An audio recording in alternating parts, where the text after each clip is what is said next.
What's up everyone, welcome to day 2 of the Iimprovise challenge. In the previous lesson you discovered the question and answer method and you used the D minor pentatonic scale to improvise some answers. Today you take this concept to the next level and you also learn another way of playing the minor pentatonic scale. I decided to keep using the D minor pentatonic scale so that you can reinforce what you learned last time. However, the backing track is gonna be different. As you might know, the minor pentatonic is very versatile and you can use it over a lot of different chord progressions. Anyway, enough with the talking and let's get started. Last time you learned how to play the D minor pentatonic starting from the 2nd fret, which is a D, you know, the root of the scale. Let me refresh your memory. 3, 4, going back. Now, let me show you how to play this scale starting from fret number 5. So, starting from F. 3, 4, going back. Learning another way of playing the minor pentatonic scale will give you more freedom to move around the fretboard rather than being limited to just this area like you were in the previous lesson. Now let's play both scales over the backing track. 3, 4.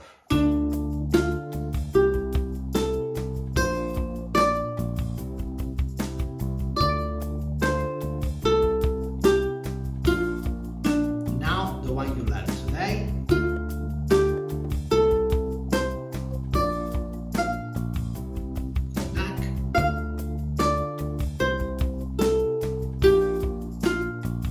Like I told you before, the backing track is different from the one used in lesson 1. And you might have noticed that there are some chord changes. This is the chord progression. Whilst it's important to follow chords when improvising, for now you don't have to worry about this. So, your goal today is to come up with a question and 4 answers. It's the same structure as last time. The process to come up with a question is the same as the one you used in the previous lesson to come up with your answers.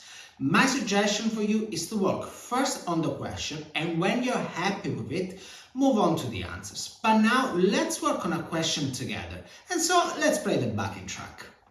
Let's start using a few notes from the scale you learned today. Okay. Not bad. Let's do it again.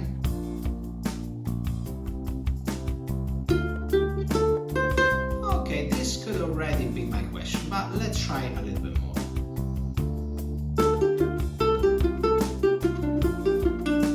Not really too many notes. Let's try again. A little bit better. But let's keep going. Not bad. I like this. Again. One last time. Okay, once you find something you like, work on it, and when you're happy with it, start working on your answers. Once you know the question, you have 2 ways of moving forward. Either you record your question over the backing track, and this might suit people who like to record stuff, perhaps using their laptops and so on, or simply just play the question each time while you work out your answers.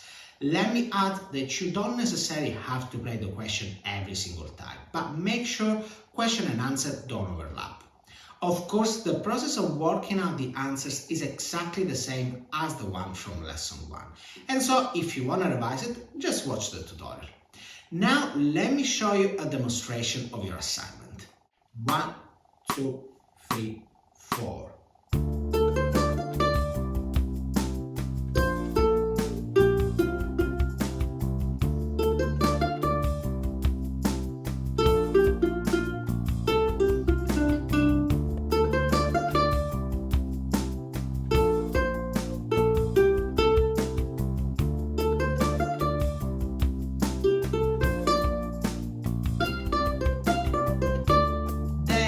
And now let me explain the assignment better. So your assignment today is to record question and answers with the backing track I was using. By the way, I have included a backing track with the question I was playing before, so that in case you find it a bit too challenging to find the question as well as the answers, you can use my one. But I really suggest you try working out your own question. On the other hand, if you feel that you want to challenge yourself more, you can also try to improvise freely, without structure. But remember, leave gaps and avoid playing too much. Visit my link in bio or check out the description, depending on where you're watching this, to access all the material that you need for this lesson, which is completely free, by the way. Remember to tag me at UkuleleLovers1 in your stories or posts so that I can see your assignment. And don't forget to use the hashtag at Iimprovise so that you can win a fabulous Scala archtop tenor ukulele. I will reshare your work in my stories and I will also give you personalized feedback. Having said that, I'm looking forward to your assignments and I'll see you in a few days with the third lesson of this challenge. Ciao!